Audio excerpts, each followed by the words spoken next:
Well, good morning. It's cold, 4 degrees, a little bit of water or dew on the grass, but clear skies and the sun is coming out. So I expect it's gonna warm up. Yesterday was our big bin moving day. Actually went very well. So we were lucky enough to already basically have this pad here from when these bins were in a line, basically stretched, I don't know. I don't think we moved that bin. That was the last bin. All we did was turn it a bit. So there was a big gravel pad here. So that was nice. All I had to do was basically backblade it because we'd been parking some stuff here. So there was some tire tracks and stuff. Backblade it and it actually come out pretty level and everything just on its own. So that's one thing I will definitely admit is not a strong suit of mine. I am not into all of the fine measurements like levels and rulers and all of that stuff. I'm just not into that. Calculations of distance. I don't like doing any of that. I'm very much a chainsaw guy, and then just kind of stick it in there and bump it around with the loader or the blade or the forks, trying to push it till it kind of looks like it lines up and then call it good, which is basically what we did here. So anyways, they look pretty level to me. We are going to fill them here for the season and just kind of see how it turns out. I don't know what the long-term plan is going to be with them. If they're going to stay here permanently.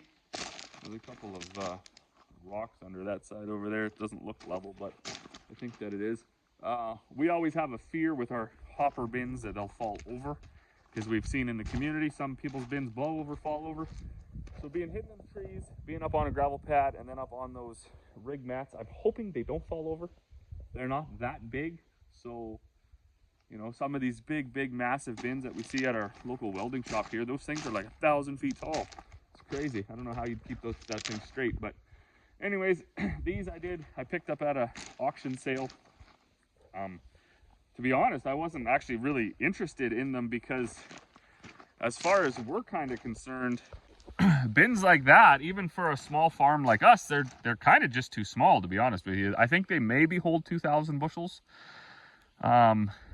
But you know, if you're combining and you got the single axles and the tandem in the field and your Super B in the field, and you know, and then you run into a situation, say, where you got to dump one truckload into here, then you can't even unload the whole Super B. So that's frustrating, just the extra work of trying to line the Super B up over the swing and then only get like half of it or 3/4 of it unloaded, and then you got to go back. You know, it's just, it might sound dumb, but in the heat of the battle, you just don't want any of those unnecessary complications, right? I mean, it's not 100% efficient around here as it is. So when you start to add more inefficiencies, like not being able to unload the whole truck, it just adds to the frustration.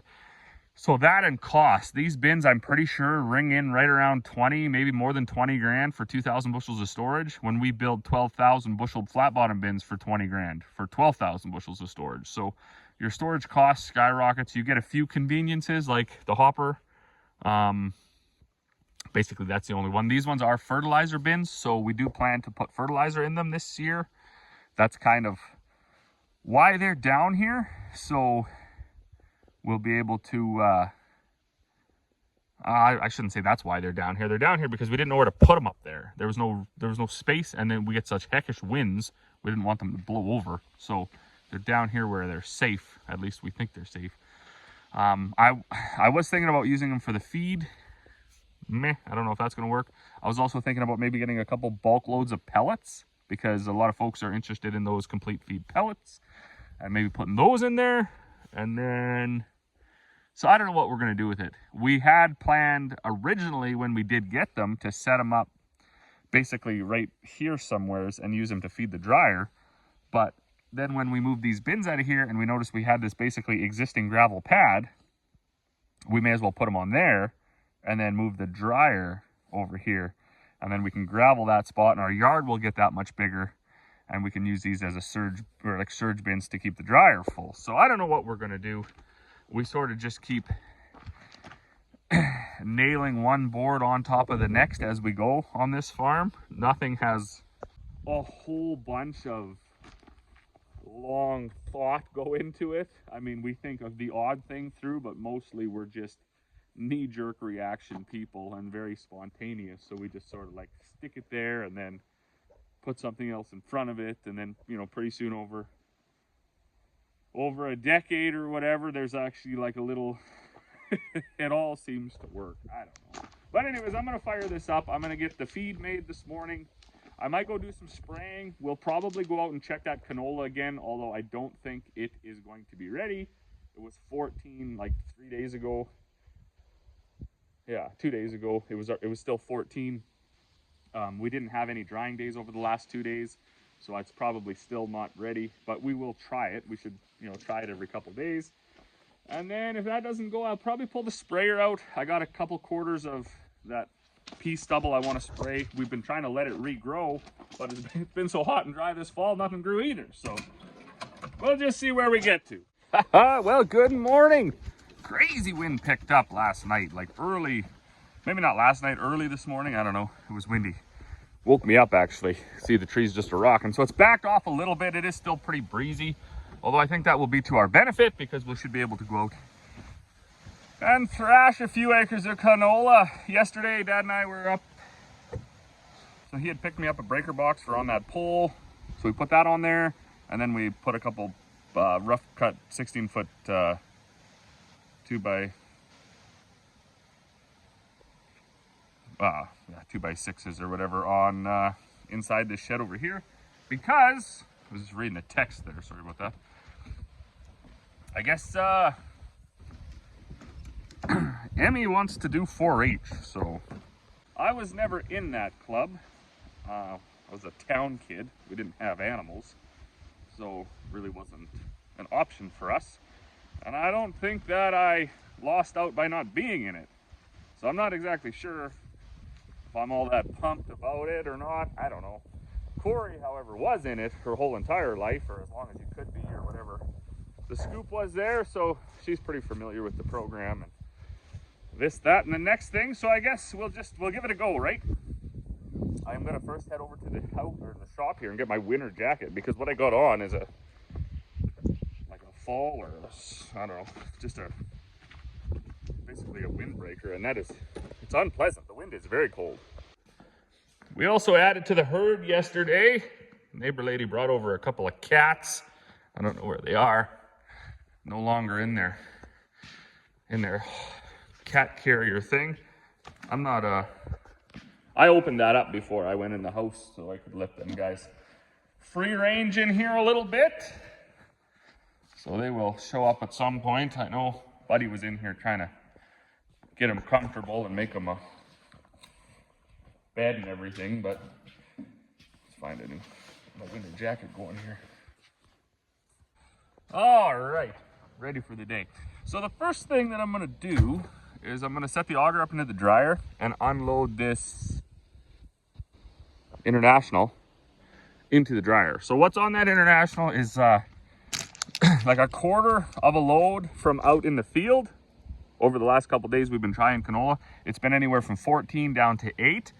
Of course 10 is dry, but it was 14, then it was 12, and then there was a few spots where it was 8, and then it was back up to 12. So that's why we waited.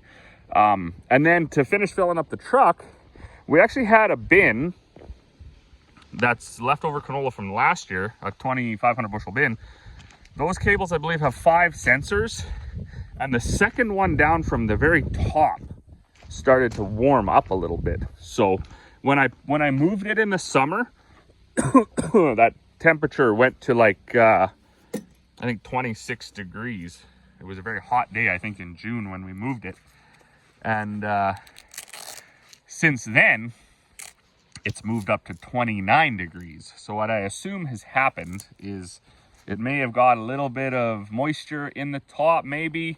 Those bins have there's a flapper in the roof that when it hits a flapper, it pushes the plastic and whatever out so you can see the bins filling up. Those are highly ineffective because they let the water drip in there. So maybe the few shots of rain we had over the summer got in there and there's a little bit of a warm spot developing. I don't know. But I stuck the auger in there yesterday and I pulled it out to put it into this truck. and that will basically make us up a dryer load. So I'll dump it in here and we'll get the dryer going.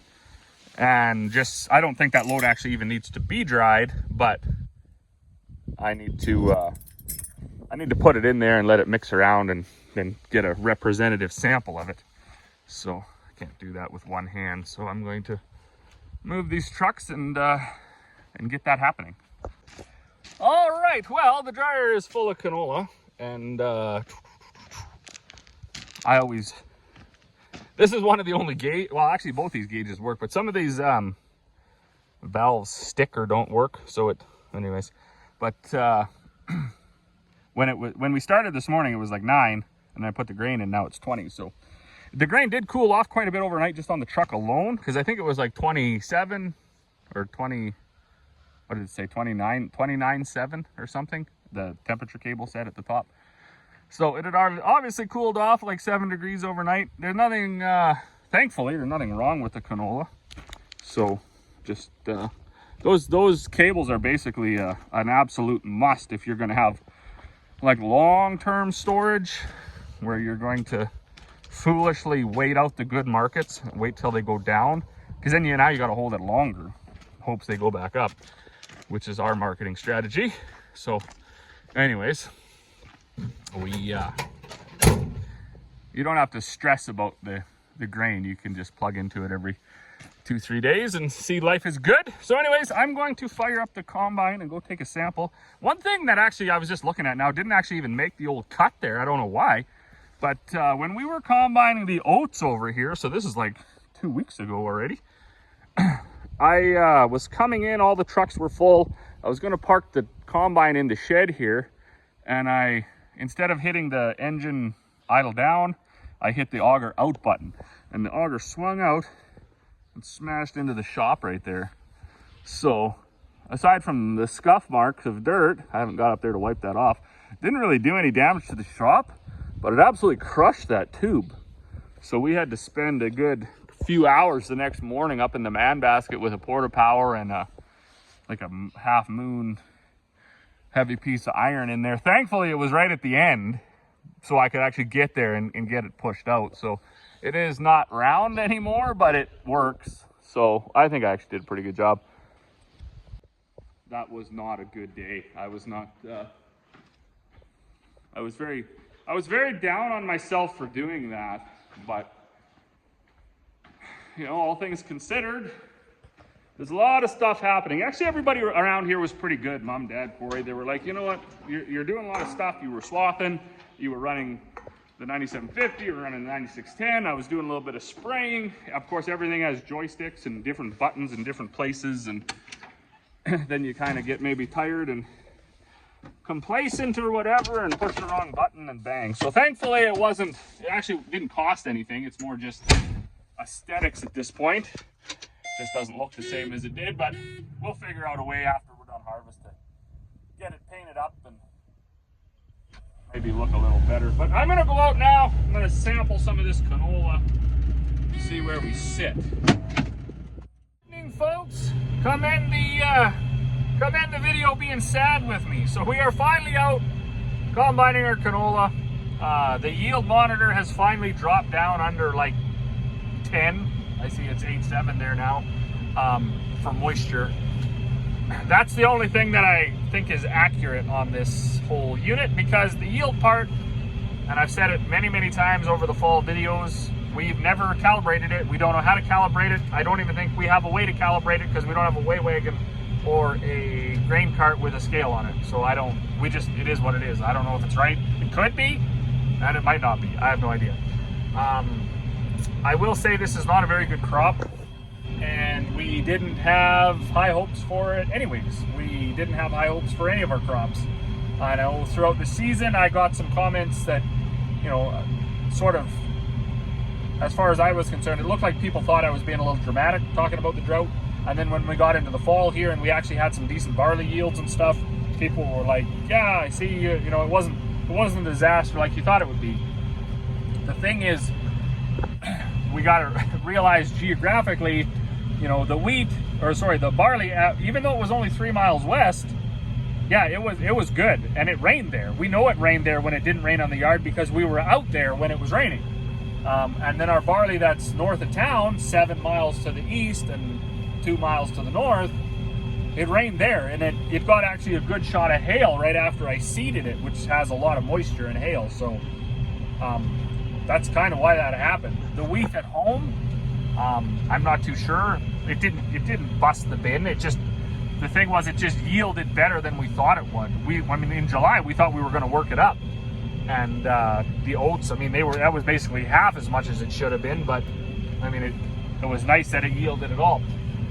The peas either side, basically half a mile south or a mile south and half a mile north, they were also poor crops out in the fields around the edges and the trees where there was a bit more moisture or whatever, or the snow drifts piled up. You know, they were good, but for the most part they weren't that good either. So now we're in the canola, and it basically proves my point. This is probably going to run 20 to 25 bushels an acre, if that. I don't know. We're only 40 acres into it. 42 actually, and we've taken off basically 1,100 bushels. I don't know, so not very good. I don't know. Mother swathed most of the canola this year, and she did say that the field to the south is pretty good until you get to there's a washout there. She said around there's pretty bad. Actually, I was riding around with her because that was the last field we cut. Yeah, it did get pretty bad. And then she said the one behind us here is actually pretty good too. So hopefully we get some better yields there. This was the first field we cut, and maybe we cut it too early. I don't know. It's very, very possible we lost some yield by cutting it too early. But it was a time management decision. We needed to cut it so it could lay on the ground for 3 weeks. So when we finished our cereals, we had something to do. So we cut this, and then a few days later we cut the one behind us, and then we went north of town and we did that barley, and we did these oats, and what else did we do? This barley across the road. And then once we finished all that, we cut the one on the hill, and we cut the one to the north. So hopefully with whatever it was, 10, 14 days difference, those do yield better. Like I say, this is this just bounces all over the place. I don't know what to call it. We did expect that this probably was going to happen. The crop came really nice in spots, and then it didn't come at all. And in the video, I think I made this video. If you go back middle of July when I was spraying this field, actually, I got out of the sprayer and I was walking around, and because you couldn't see any plants from the sprayer. It was just dirt. There was no weeds, no canola plants, no nothing on top of all the ridges. And then, around the edges of the field and stuff, the canola came there for some odd reason, and it was already bolting. So I got out and I looked, and you can tell by the stubble in the field that, yeah, all the plants eventually can't come. It's just they came about 3 weeks too late, which put them at a weird spot for filling. So because we had such a long fall, we were getting a bit optimistic, thinking, holy cow, this stuff's actually going to make it. But then it was cooking hot all September, so it didn't have the moisture it needed to fill. So we kind of lost out there too. And then when it came to swath it, all the stuff that had come was almost to the point of shelling out. And then we were cutting some stuff that the flowers were still wilting on the leaves, like they hadn't even fallen off yet. So we had some for sure that we knew the top pods had translucent seed in it, so we knew that was going to shrivel up to nothing. And I guess now we are, I don't know if you want to call it paying the price for swathing early or swathing at all, but I mean at that point you couldn't desiccate it either, because it was way too green to do that. So I think we did make the right decision, the right call, or at least the best one for the time. But we are not going to average 50 bushels an acre, I can tell you that. So I just wanted to bring everybody along to see that, I probably, for the folks that thought I was being a little dramatic over the summer and into the fall here, thinking that the drought was bad, the drought within like 2 miles of our yard seemed to be like some of the worst of the whole entire area. And I guess it's our turn. when we had a drought like 4 years ago, we had like 7 inches of rain that year that almost nobody else got. So it's our turn. Never fun when it's your turn, especially when the prices are low, but I guess that is what it is. And now speaking of prices, I'm curious for folks, where does canola, if you're a farmer, say in the Peace Country, Alberta, really anywhere, where does canola even fit? So for quite a few years now, we talk about it every winter and every spring when we're making our plan, that on our farm, canola really doesn't actually even make sense. You know, we can grow a really nice oaked, heavy bushel weight oak, and you know, some years you get 4, 5, even $6 for oats. 120, 130 bushel. Why would you not? Peas, green peas in particular, for years we did very well on that. We were getting like anywhere from 10 to 18 bucks a bushel for these green peas. Yields were often down, but you know, a 30 bushel green pea crop at 15, 16 bucks a bushel was beating the heck out of a 30 bushel canola crop at 14 bucks a bushel, because the inputs were like a third of what it costs for canola. Even barley and wheat, right? We've had some great growing seasons where we've actually ended up with #1 wheat, this year included. The yield wasn't as good as it's been in the past, but the quality was good. It was #1 high protein wheat, between 15 and 16. Most of it was like 15, 8, 16 protein. So not that they pay you on it, but it's easy to market a good quality grain. Like when you phone the elevator and you say, hey, I got some wheat that's got a 57-pound test weight, it's 10% protein, and it's #3, can I haul in a load? They might tell you yes, they might tell you, no, we don't have room for that right now.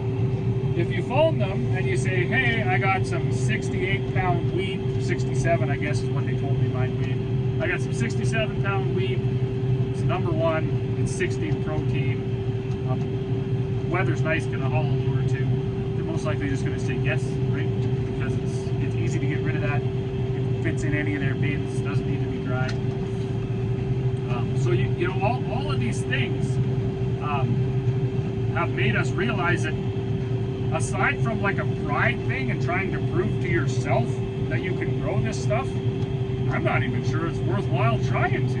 It's just kind of just a nuisance anymore to try to grow canola. And if the price is going to stay lower for longer, you know, we're under 13 bucks, I think 12.70 today or something, looking like we're going to thrash about a 20 bushel crop. I'm hoping quality's there. We did crush 100 seeds several times. We probably crushed 700 seeds. The worst we saw in one of those was 3% green, at least according to our eyes. The best we saw was 0. So I don't know. Maybe we're at 1-2%. I don't know. We are going to get a shot of rain here before we get this all off, according to the weatherman. And I'm told that can wash the green out. I don't know if that's true or not. We're not too worried about it. We're kind of just going to roll until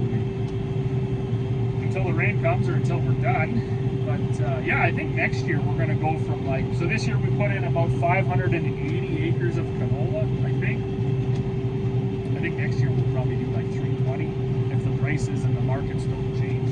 I just don't see it as being this big money making cash crop anymore. Risk is too high and reward is, I don't know, it looks like it's going to be too low. So I'd be curious to know everybody else's thoughts, but I'm going to leave it at that. And it's weird, I only made one round and it's way fuller than it was before. Maybe Mother was right, maybe it is getting better. Maybe it's not going to be such a sad thing after all. I don't know. As always, I appreciate everybody that watches. If you're not subscribed already, make sure you do that. That costs you nothing, helps me out, and drives more people to the channel. If you like the videos, if you watch the videos all the way through, I will keep you posted as we go here.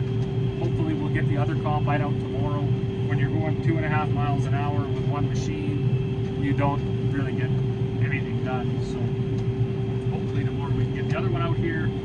I know a couple of guys were interested in baling some of the straw, so that's going to be happening. We'll get the super bees out here, and maybe get the quarter done tomorrow.